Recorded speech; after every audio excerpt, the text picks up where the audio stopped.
Gardiner with Profound Financial, and this is a Part 3 series. This one is on S-Corps and LLCs.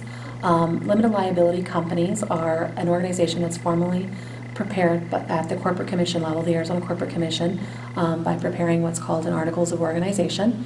And the default, there's several default tax treatment of an LLC. If there's more than one individual involved, the default treatment is a partnership, unless those individuals are a married couple, and then they can opt to be treated as a disregarded entity and file the taxes on their personal tax returns. If the individual is single-owned, if the LLC is single-owned, then the default treatment is disregarded and it's filed on the personal tax returns.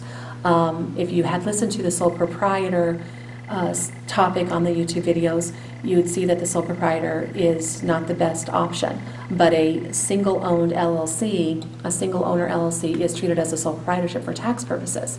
So why set one up? You get liability protection. You get similar liability protection as what a corporation would give you without being a corporation. You don't have to file an annual report with the Arizona Corporate Commission. You don't have to pay an annual fee.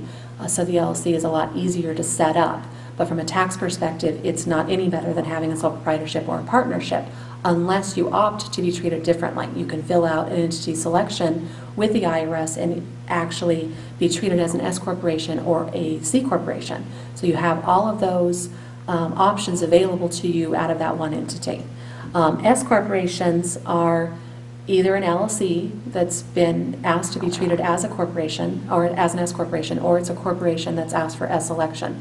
At the corporate commission level, it's simply either an LLC or a corporation. There's no S election or an S corporation if you go down and file your Arizona Corporate Commission documents. An S corporation allows us to segment portions of the income as wages and portions as just a draw from the company that's treated as just ordinary income on the tax return. And what that gives us the ability to do is reduce the amount of income subject to self-employment taxes.